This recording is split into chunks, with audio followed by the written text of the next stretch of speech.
Hello everyone, welcome back to my channel. We are ready to go out. आज we decided कि हम बाहर जाते हैं आउटिंग के लिए, आइसक्रीम खाएंगे और एंजॉय करेंगे। बिकॉज मेरी बर्थडे भी आ रही है इस वीक, तो हम मेरी प्री बर्थडे भी सेलिब्रेट कर लेंगे। तो वी डिसाइडेड हम रास्ते से ही केक ले लेंगे। अब वैसे ही हम आइसक्रीम खाने जा रहे थे, तो मैंने सोचा कि बस हम 2 पेस्ट्रीज़ ले लेते हैं, क्योंकि जस्ट कट करना था एज अ बर्थडे। फिर हम निकले रात के कोई 10 बजे के करीब हम लोग गए थे। 9 बजे काफ़ी अंधेरा हो रहा था। निकलने के बाद हमें अंदाज़ा हुआ कि रात काफ़ी हो चुकी है और सुनसान था काफ़ी रास्ता। तो हम काफ़ी टाइम से प्लान कर रहे थे फैमिली के साथ एनएफसी आने का, तो आज फाइनली हमें मौका मिल गया। तो हम मामू भी आए हुए थे, तो साथ ही एनएफसी आ गए। या हमने उनसे जो है ना प्लेट और सीज़र सॉरी नाइफ़ मांग ली थी। और फिर हम उन्हें कह रहे थे कि आप हमें ना हो सके तो मैच स्टिक या कोई लाइटर वगैरह प्रोवाइड कर दें ताकि हम कैंडल जला सकें। तो one of the waiter tried to hard, but उन्होंने कहा कि अवेलेबल नहीं है माचिस। तो हमने कहा चलो कोई नहीं, हम ऐसे ही केक कट कर लेते हैं। तो हमने यहाँ पे केक कट किया और सबको खिलाया। अच्छा, इधर एनएफसी का क्या था कि इन्होंने कहा कि आपको जो है ना अगर आइसक्रीम खानी है तो उसका पोर्शन अलग है, और अगर आपने फास्ट फूड खाना है तो उसका पोर्शन अलग है। तो हमने यहाँ पे बस बर्थडे केक कट किया, फिर हम जाकर आइसक्रीम वाले एरिया में जाकर बैठे।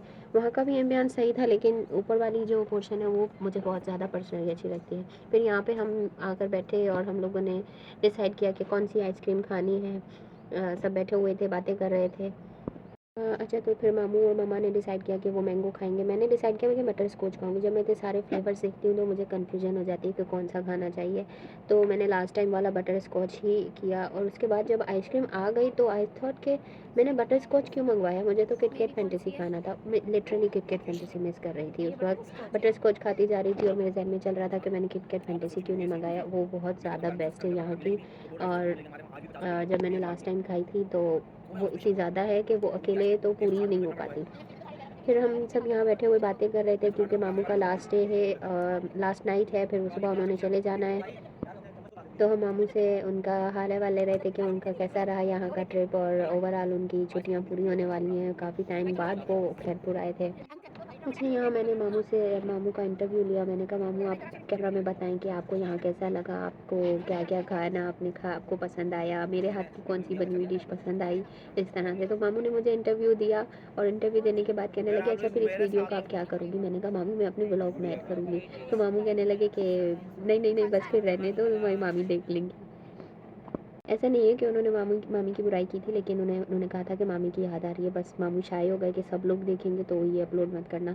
हमें यहाँ पर आइसक्रीम खाते खाते 11:30 हो गए थे, क्योंकि वापसी का रास्ता थोड़ा बड़ा था और अकेले थे हम, तो हमने जल्दी ही वापसी निकलना चाहा। काफ़ी सुनसान रास्ता हो गया था वापसी पर। पता ऐसा लग रहा था कि सर्दियाँ वापसी आ गई हैं, बहुत धुंध हो रही थी। फिर जी नेक्स्ट डे मेरी बर्थडे वाले दिन सुबह से ही मौसम बहुत ज़्यादा अच्छा हो रहा था, बादल हुए हुए थे, हल्की हल्की बूंदाबांदी हो रही थी। तो मैंने ड्रेस चेंज किया अपने लिए। अपना ईद का सेकंड डे पे मैंने ये ड्रेस पहना था, तो मुझे बहुत ज़्यादा पसंद आया था। तो आप ही आई थी स्कूल से वापसी पर समोसे लेकर। हमने समोसे इंजॉय किए। उसके बाद ज़ोहर का टाइम हो गया, लग ही नहीं रहा था कि ज़ोहर का वक्त है। मौसम बहुत ज़्यादा अच्छा था, हल्की हल्की बारिश भी हो रही थी। मैं कोशिश कर रही थी बारिश को कैप्चर कर सकूँ, पर बारिश नहीं आ सकी।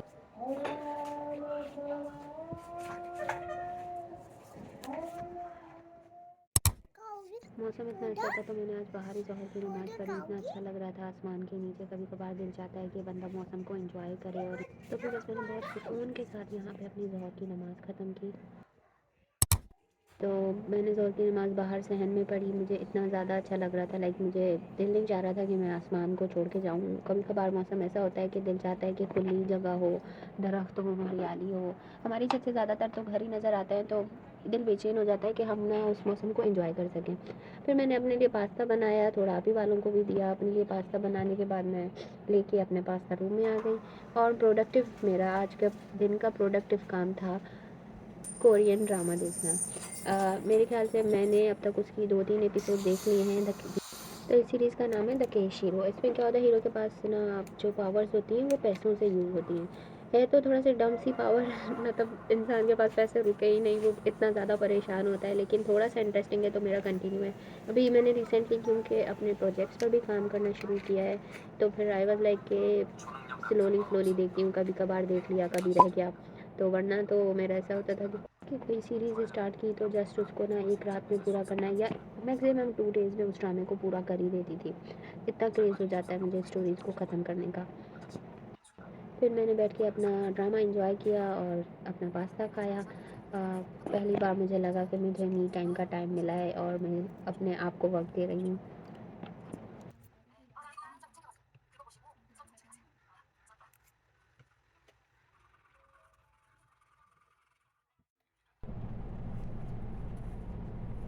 खाने के बाद मीठा तो होना चाहिए, तो मैं ये अपने लिए फ्रिज की रोज़ लाई थी। अच्छा, इसके बाद जब मैंने ये ख़त्म कर दिया ना, मुझे उसके बाद इस पर दिखाई दिया, इस पर लिखा था कि ये लिमिटेड एडिशन है ना।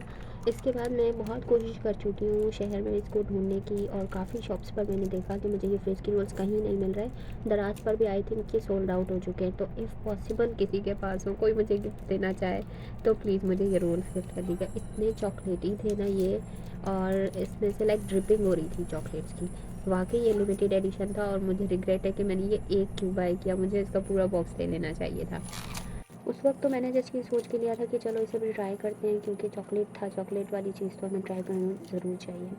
तो मुझे अंदाज़ा ही नहीं था कि जब मैं ट्राई कर लूँगी और उसके बाद मुझे पता चला कि ये लिमिटेड एडिशन है। लेकिन फिर भी एटलीस्ट मुझे ये रिग्रेट नहीं है कि मैंने इसे टेस्ट नहीं किया। इसको मैंने काफ़ी जगह देखा था, इंस्टा पर, काफ़ी स्टोरीज़ पर, और फिर दराज पर भी अक्सर इसकी रिकमेंडेशन आ रही थी मेरे पास। दिन के वक्त में ऐसी फुर्सत में से मुश्किल ही मिलती है, क्योंकि ऐसा होता है कि लंच के बाद फिर थोड़ी देर आराम करो, और फिर ट्यूशन के बच्चे आ जाते हैं, उनको जाते जाते शाम हो जाती है, फिर मैं अपने काम में लग जाती हूँ। तो फिर आज बच्चों ने छुट्टी कर ली, उन्होंने कहा मौसम ऐसा हो रहा है, कभी बारिश हो रही है कभी नहीं हो रही, और इन्जॉय वाला मौसम था, तो सब ने छुट्टी कर ली कि आज हम नहीं आएंगे। तो मैंने कहा ठीक है, चलो एंजॉय करो आज आप लोग भी। तो फिर मैं भी एंजॉय करती हूँ। बारिश की वजह से सुबह से लाइट बंद थी, जब तक चार्जिंग लैपटॉप की चलती रही, वाईफाई चलता रहा, हमने एंजॉय किया। उसके बाद जी शाम हो गई और अंधेरा फिरने लगा, तो लाइटें भी बंद हो गई। यूपीएस ऑलमोस्ट हमारा लो हो गया था, तो क्योंकि वाईफाई चलता रहना चाहिए, इसलिए लाइट्स बंद करके हम सब अंधेरे में बैठे थे। आज बारिश हुई, तो बाबा ने डिसाइड किया कि हम मीठी रोटी खाएंगे। यहाँ पे हम इसे कहते हैं चेले। आई डोंट नो आपकी लैंग्वेज में क्या कहते हैं, आप कमेंट्स में ज़रूर बताइएगा आप लोग इसे क्या कहते हैं। ये जो गुड़ को पानी में घोलकर और फिर आटे के साथ मीठी रोटी बनती है। तो जब भी बारिश होती है, तो पापा जान की ये फरमाइश होती है कि हम ये चिरले बनाएं। तो गैस बर्थडे का दिन तो मेरा ऐसे ही गुजर गया था लाइट के इंतज़ार में, क्योंकि बारिश हो रही थी और लाइट नहीं होती तो कुछ कर नहीं सकते, बस वाईफाई और आप मोबाइल ही चला सकते हो सारा टाइम।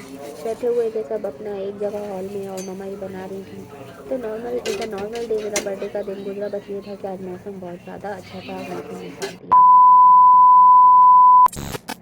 नेक्स्ट डे गाइस मुझे मिले गिफ्ट, बर्थडे गिफ्ट में मेरे भाई ने मुझे पिज़्ज़ा और बर्गर मंगा के दिया। ही वाज लाइक कि मुझे बताओ क्या खाओगी, वो मंगा कर दे। तो मैंने कहा मुझे आइसक्रीम खिला दो। कहते नहीं नहीं, आइसक्रीम नहीं, मुझे फास्ट फूड बताओ, वो मंगा कर खिलाऊंगा।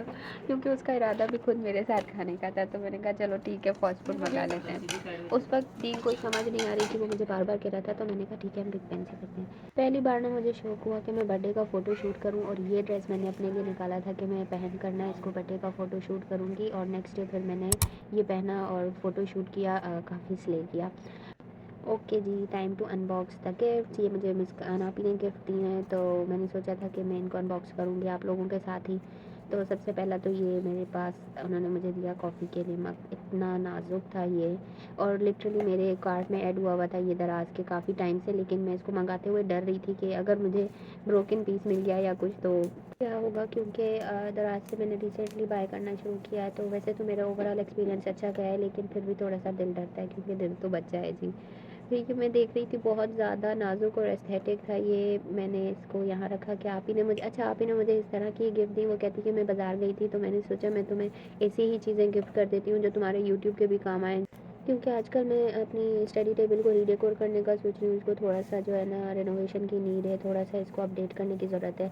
तो आप ही ने कहा कि मैंने बस फिर ऐसी ही चीज़ ढूंढी कि ना तुम्हारे काम आ सके। और लैंप, ये लैंप इतना ज़्यादा एस्थेटिक लग रहा था। इसके अंदर ना वो पिंक रोज़ लगा हुआ है, और ये कनेक्ट करने पर चलता है। अभी मैं आपको इसको कनेक्ट करके भी दिखाती हूँ। तो आप ही ने मुझे ये दोनों चीज़ें दी कि ये तुम अपनी टेबल पर रखना लैंप, और ये तुम्हारे कॉफ़ी के काम आएगा। इतना प्यारा लग रहा था ये। मैं अभी आपको लाइट बंद करके भी दिखाती हूँ कि ये अंधेरे में और ज़्यादा लग रहा था, ग्लूमी इफेक्ट इतना ज़्यादा दे रहा था। ये वीडियोस बनाने के तो काम आएगा ही आएगा ही, लेकिन उसके अलावा भी इसकी जो एस्थेटिक वाइब्स है ना, ओएमजी। अच्छा, मैं भी जब बाज़ार जाती हूँ मुझे ऐसी ही चीज़ें पसंद आती हैं। या तो मुझे क्रॉकरी वाली साइड ले जाओ, या फिर मुझे स्टेशनरी वाली साइड ले जाओ। आजकल जो कोरियन स्टेशनरी और ये सब चीज़ें चल रही हैं, ओएमजी, स्टेशनरी हेवन है। फिर वीक के 4th डे पर वैसे हमने पहले डिसाइड किया था, ट्यूशन के सब बच्चे कह रहे थे काफ़ी टाइम से पार्क जाने का साथ में मेरे। तो फिर मैंने प्लान किया था ईद के बाद हम जाएंगे, तब से वो टाइम नहीं निकाल पाए। तो अब उन्होंने कहा कि आप ही हम करते हैं, चलते हैं, आपकी बर्थडे भी हम जो है ना पार्क में सेलिब्रेट करेंगे। तो यहाँ सब बच्चे और ममा वाले ऑब्वियसली हमारे साथ थे। मैं सुबह से सोच रही थी कि हमें आज क्या क्या लेके जाना है, नेट लेके जाना है, और फिर नाइफ़ चाहिए होगी, प्लेट्स चाहिए होंगी, स्पून चाहिए होगी। लेकिन ऑन द टाइम में सब कुछ भूल गई, सिर्फ प्लेट्स रखी और केक और नाइफ़ शुक्र है मैंने रख ली थी। लेकिन फिर मैं स्पून्स लाना भूल गई थी। जस्ट हाउ हमने मैनेज कर लिया। मामा मुझे कह रही थी कि ये प्लानिंग की है तुमने, तुम नाइफ़ ले आई लेकिन स्पून लाना भूल गई। एंड थैंकफुली मैंने ग्लास मंगा लिए थे कोल्ड ड्रिंक के लिए। सब बच्चों ने काफ़ी इन्जॉय किया। क्योंकि केक टेस्ट था तो थोड़ा थोड़ा मेल्ट हो रहा था, तो वी डिसाइडेड कि हम पहले ना जल्दी से केक कट कर लेते हैं ताकि सब बच्चे अच्छे से केक खा लें। उसके बाद पूरा टाइम वो जितना चाहे खेलें, एंजॉय करें। पार्क आकर एक अलग ही वाइब आती है, बहुत ज़्यादा पीसफुल एनवायरनमेंट था। सब बच्चे खेल रहे थे, मैंने भी क्रिकेट ट्राई की इतने टाइम बाद। सब ने बहुत इन्जॉय किया। सब बच्चे मुझे भी कह रहे थे कि आप भी हमारे साथ खेलें, आएँ, एंजॉय करें। तो मैं बस बैठ के देख रही थी। पहली बार मुझे खुद ऐसा लग रहा था कि मैं टीचर हूँ और मैं स्टूडेंट को लेकर आई हूँ एक रिस्पॉन्सिबिलिटी की तरह, कि कोई बच्चा इधर उधर ना चला जाए, किसी को क्या ज़रूरत है, किसको क्या चाहिए। I was dealing with that. और मेरे साथ साथ इनके साथ हर जगह सामान, मेरे पास बैग्स थे, मैंने बैग संभाले हुए थे जिसमें हमारा सामान था। पहली बार मुझे लग रहा था कि टीचर्स के पास कैसी जिम्मेदारी होती है जब वो स्टूडेंट्स को ट्रिप पर लेकर जाते हैं। तो गाइस हमने बहुत इन्जॉय किया। That was all for the birthday week. I am gonna end the vlog right here. मिलते हैं नेक्स्ट व्लॉग में। तब तक के लिए अपना ढेर सारा ख्याल रखिएगा। Thank you so much for enjoying with me virtually, and to all who wished me birthday. I will catch you guys in the next video. Don't forget to like, subscribe and share. Allah Hafiz.